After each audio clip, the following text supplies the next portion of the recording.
নমস্কাৰ মই ৰুবুল আমিন আৰু আপোনালোকে চাই আছে নিধিত একাডেমি ক'ৰ পৰা চাই আছে নিশ্চয় কমেণ্ট কৰি জনাব এইটো ভিডিঅ'ত আমি শিকিম ক্লাছ 1 ৰ গণিত বিষয়ৰ চতুৰ্থ 10 নম্বৰ অধ্যায় মানে 14 নম্বৰ চেপ্টাৰ আৰু এইটো হৈছে আমাৰ এইটো বুকছৰ বা এইটো গণিত বিষয়ৰ একদম শেষৰতম অধ্যায় সো ভিডিঅ'টো হেগলৈকে নিশ্চয় চাই থাকিব লগতে ভিডিঅ'টো ভাল লাগিলে এটা লাইক কৰিব লগতে শ্বেয়াৰ কৰিব নাপাহৰিব তো চাওক ইয়াতে কি আছে 14 নম্বৰ চেপ্টাৰত চেপ্টাৰৰ নাম কি আছে টকা পইচা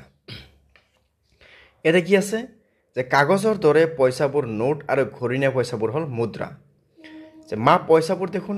বেলেগ বেলেগ ধৰণৰ এই উদ্দেশ্যে কি পইচাবোৰ বেলেগ বেলেগ ধৰণৰ ই কি কৈছে কাগজৰ বোৰ কি হৈছে নোট আৰু ঘূৰণীয়া যিবোৰ হল সেইবোৰ হল মুদ্ৰা এতিয়া চোৱা ৰিনি আৰু মাক দুয়ো বজাৰলৈ যাবলৈ ওলাইছে মাকে ৰিনিক তেওঁৰ বেগৰ পৰা অলপ পইচা ল'বলৈ ক'লে ৰিনিয়ে দেখিলে যে মাকৰ বেগত দুই ধৰণৰ নোট আৰু মুদ্ৰা আছে তাই মাকক বিভিন্ন নোট আৰু মুদ্ৰাৰ লগত চিনাকি কৰাই দিলে এটো 1 টকীয়া নোট বা 1 টকীয়া মুদ্ৰা এটো 2 টকীয়া মুদ্ৰা এটো 5 টকীয়া মুদ্ৰা এটো 10 টকীয়া মুদ্ৰা এটো 20 টকীয়া মুদ্ৰা আৰু এটো 5 টকীয়া নোট এটো কি আছে এটো 10 টকীয়া নোট এটো কি আছে 20 টকীয়া নোট এটো কিমান আছে 50 টকীয়া নোট এটো কিমান আছে 100 টকীয়া নোট এতিয়া চোৱা আমি মিলোৱা হা এতে 1 টকীয়া গল এটো 2 টকীয়া এইটো 2 লিখা আছে 2 টকীয়া 5 টকীয়া এইটো 5 লিখা আছে 5 টকীয়া তাৰ পিছত 10 টকীয়া এইটো আছে 10 টকীয়া তাৰ পিছত 20 টকীয়া এইটো 20 টকীয়া এবাৰ ইয়াতে মিলাই দিয়া এটো কিমান আছে এটো কিমান আছিল যে ইয়াতে আছে 100 টকীয়া এইটো আছে 100 টকীয়া এইটো আছে 50 টকীয়া এইটো আছে 20 টকীয়া আৰু এইটো আছে 10 টকীয়া ওকে এইবাৰ চোৱা কি কৈছে যেতে তলৰ বস্তুবোৰৰ দাম জানো হা 20 টকা 15 টকা 50 টকা 10 টকা 40 টকা 30 টকা 10 টকা 30 টকা এনেকৈ দিয়া হৈছে যে কোনটো বস্তুৰ দাম কিমান চাওয়া পুতলাটাৰ দাম 15 টকা ৰেনিয়ে পুতলাটা কিনিবৰ বাবে দোকানে কিমান টকা কিমানটা 5 টকীয়া মুদ্ৰা দিব লাগিব তিনিটা তেতিয়াহ'লে তিনিটা হলেহে 5 যোগ 5 যোগ 5 তাৰ মানে কিমান হ'ব 15 হৈ যাব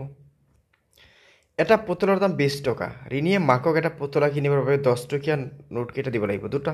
তেতিয়াহ'লে 10 টকা এক লগ হ'লে কি 20 টকা আহিব তাৰ পিছত চোৱা কি আছে ৰিনিয়ে 10 টকাৰ কি বস্তু কিনিব পাৰিব টিক মাৰ্ক দিয়া এতিয়া এখন পুতলা গাড়ীৰ দাম কিমান আছিল এখন পুতলা গাড়ীৰ দাম আছিল কিমান ইয়াতে সো 10 টকা 10 টকাৰ কি বস্তু কিনিব পাৰিব এটা পুতলা গাড়ী কিনিব পাৰিব বেটৰ দাম কিমান আছিল বেটৰ দাম 40 টকা কিনিব নোৱাৰে তাৰ পিছত বলৰ দাম কিমান আছিল 30 টকা 10 টকা বলটো কিনিব পাৰিব পইচা থোৱা টেকেলি চোৱাচোন পইচা থোৱা টেকেলি কিমান আছিল 30 টকা সো এটো কিনিব নোৱাৰিব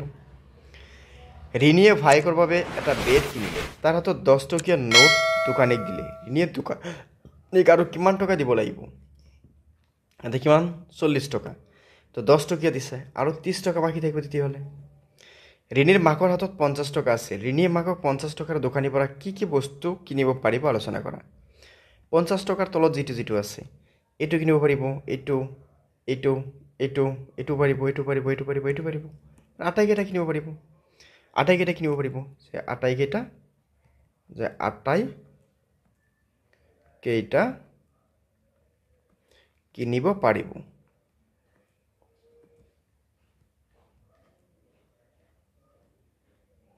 আটাইকেইটা কিনিব পাৰিব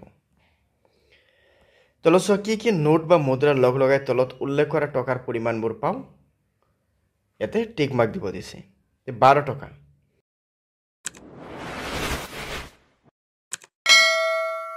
12 টকা হ'বলৈ হলে 10 টকা এটা লাগিব আৰু 2 টকা এটা লাগিব 15 টকা হ'বলৈ হলে 10 টকা এটা লাগিব আৰু 5 টকা এটা লাগিব ওকে 11 টকা হ'বলৈ হলে 10 টকা এটা লাগিব 1 টকা এটা লাগিব ওকে 7 টকা হ'বলৈ হলে 5 টকা এটা লাগিব 2 টকা এটা লাগিব 16 টকা হ'বলৈ হলে 10 টকা এটা লাগিব 5 টকা এটা আৰু 1 টকা এটা 23 টকা হ'বলৈ হলে 20 টকা এটা লাগিব 2 টকা এটা লাগিব 1 টকা এটা লাগিব বাস তলতীয়া নোটসমূহ বা মুদ্ৰাসমূহক বুজোৱা আৰু মুঠ কিমান টকা হ'ব লিখা এতিয়া চোৱা কিমান আছে 1 টকা এতে কিমান আছে 1 টকা আছে এতে কিমান আছে 2 টকা এতে কিমান আছে 5 টকা তেতিয়াহ'লে কিমান আহিব তেতিয়াহ'লে 1 টকা আৰু 2 টকা 3 টকা আৰু 5 টকা কিমান 8 টকা ইয়াতে কিমান আছে 10 টকা সো 10 টকা তাৰ পিছত কিমান আছে ইয়াতে 10 টকাৰ পিছত 2 টকা তাৰ পিছত কিমান আছে 1 টকা তাৰ মানে কিমান আহিব 13 টকা ইয়াতে কিমান আছে 10 টকা 10 টকাৰ পিছত কিমান আছে 5 টকা ইয়াতে কিমান আছে 2 টকা ইয়াতে কিমান আছে 1 টকা 1 টকা সো 10 টকাৰ 5 টকা 15 টকা 16 17 টকা 18 19 টকা ইয়াতে কিমান আছে 10 টকা ইয়াতে কিমান আছে 5 টকা ইয়াতে কিমান আছে 1 টকা ইয়াতে কিমান আছে 2 টকা এতিয়া 10 আৰু 5 15 15 আৰু এইটো কিমান আছে 2 টকা আছে 15 আৰু 2 টকাত কিমান আহিব 17 17 আৰু 2 টকাত কিমান আহিব 19 টকা হৈ গ'ল এতিয়া চাম আমি তলত দিয়া বস্তুবোৰৰ দাম লিখা আছে আৰু প্ৰতিটো বস্তুৰ বাবে কিমানটা নোট বা মুদ্ৰা লাগিব লিখোৱা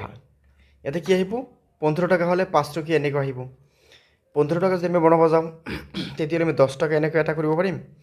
যে এটা 10 টকা কি কৈছে প্ৰতিটো বস্তুৰ দাম লিখা আছে প্ৰতিটো বস্তুৰ বাবে কিমান নোট বা মুদ্ৰা লাগিব লিখা 10 টকা 5 টকা হলে 15 টকা 5 টকা তিনিটা হলে 15 টকা বা 10 টকা এটা হল তাৰ পিছত 2 টকা আৰু এটা 2 টকা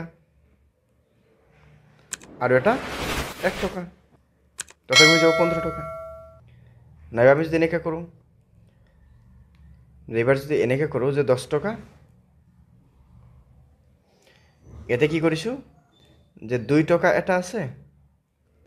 আৰু 1 টকা তিনিটা আছে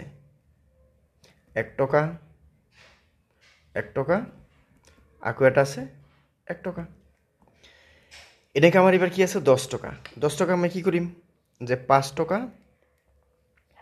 আমাৰ যদি 5 টকা আৰু এটা 5 টকা আহি যায় তেতিয়া 10 টকা হৈ যাব নাইবা আমাৰ যদি এনেকুৱা আহে যে 5 টকা যোগ 2 টকা যোগ 2 টকা যোগ 1 টকা তথাপি হৈ যাব তোমালোকে টকাখিনি লিখি দিবা হা নাইবা তোমালোকে যদি 5 টকা যোগ 2 টকা যোগ 1 টকা যোগ 1 টকা যোগ 1 টকা কৰা তথাপি হৈ যাব নাইবা আমি যদি এনেকৈ কৰোঁ যে 2 টকা 2 টকা 2 টকা 2 টকা 2 টকা এনেকৈ যদি আমি 5টা 2 টকা লওঁ তথাপি 10 টকা হৈ যাব এতিয়া বনাব লাগে কি 20 টকা সো দুটা যদি আমি 10 টকা লওঁ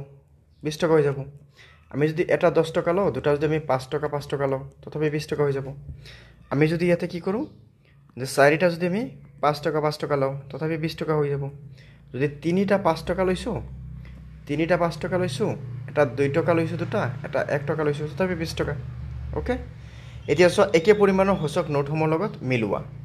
আমি চাম কিমান টকা আহে তাৰপিছত আমি মিলাই দিম তো চোৱা এইটোত কিমান আহিব এইটো 10 টকা 5 টকা 15 টকা 16 টকা এইটো আহিব 16 টকা 1 টকাৰ 2 টকা 3 টকা এটা চোৱা 10 টকা আৰু 5 টকা 15 টকা তো 10 টকা আৰু 5 টকা 15 টকা আৰু 2 টকা 17 টকা 1 টকা 18 টকা ইয়াতে কিমান আছে ইয়াতে আছে 5 টকা আৰু 5 টকা 10 টকা 1 টকা 1 টকা তেতিয়াহ'লে কিমান আহিব 10 টকাৰ 2 টকা 12 টকা ইয়াতে 10 টকা কিমান আছে 20 টকা এবাৰ এইফালে আমি লিখি লওঁ ইয়াতে কিমান আছে 10 টকাৰ 2 টকা কিমান 12 টকা ইয়াতে কি আছে 5 টকা 4 বাৰ আছে তাৰ মানে 20 টকা ইয়াতে কি আছে 10 টকা আছে 5 টকা 15 টকা 10 টকা 5 টকা 15 টকা 1 টকা 1 টকা 1 টকা 15 16 17 18 টকা কিমান আছে 18 টকা আছে তো এবাৰ মিলাই দিয়া এবাৰ আমি মিলাই দিব পাৰিম এটা আছে 18 টকা এইটো আছে 18 12 এইটো আছে 12 20 এইটো আছে 20 হৈ গ'ল ঠিক আছে সো এইখিনি আছিল আমাৰ চেপ্টাৰ নাম্বাৰ 14ত তাৰ পিছত কি আছে যে কৰি চাও আহা লাষ্টত আমাৰ কি আছে কৰি চাও আহা আৰু এইখিনি আমি আলোচনা কৰাৰ আগতে তোমালোকে যদি এতিয়ালৈকে চেনেলটো ছাবস্ক্ৰাইব কৰা নাই নিশ্চয় ছাবস্ক্ৰাইব কৰি দিয়া লগতে বেল আইকনটো দবাই দিয়া আৰু তোমালোকৰ পৰৱৰ্তী ক্ষেত্ৰত আমি কি কৰিম ইংলিছৰ যেটো আছে ইংলিছ বুকখিনি আমি আলোচনা কৰিম সো তাৰ বাবে তোমালোকে আমাৰ চেনেলটো ছাবস্ক্ৰাইব কৰি ৰাখিবা লগতে বেল আইকনটো দবাই ৰাখিবা সো ইংলিছৰ আমি একদম প্ৰথমৰ পৰা এটা চেপ্টাৰৰ কথা আমি আলোচনা কৰিম সো তোমালোকে তাতে নিশ্চয় ভিডিঅ'বিলাক ভাল পাবা ওকে এতিয়া সো ইয়াতে লাষ্ট কোৱেশ্চনত কি কৈছে যে ৰাজুৰ হাতত আছে টকা মিনাৰ হাতত আছে ইমান টকা দুয়োৰে মিলি মুঠ কিমান হ'ল এটা যদি আমি 5 টকা হয় এটা যদি 10 টকা হয় তেতিয়ালে কিমান আহিব 15 টকা এটা চকলেটৰ দাম 2 টকা এডাল পেন্সিলৰ দাম 5 টকা চকলেট আৰু পেন্সিলৰ দাম কিমান 2 টকা আৰু 5 টকা কিমান আহিব 7 টকা পাহিৰ হাতত 15 টকা আছিল ৰঞ্জনে 10 টকা দিলে পাহিৰ হাতত কিমান টকা থাকিল 15 টকাৰ পৰা 15 টকাৰ পৰা 10 টকা লৈ ল'লে বা দি দিলে তেতিয়াহ'লে ইয়াতে কিমান থাকিব 5 টকা থাকিব অ'কে চ' এইটো আছিল আমাৰ কুৱেশ্যন নম্বৰ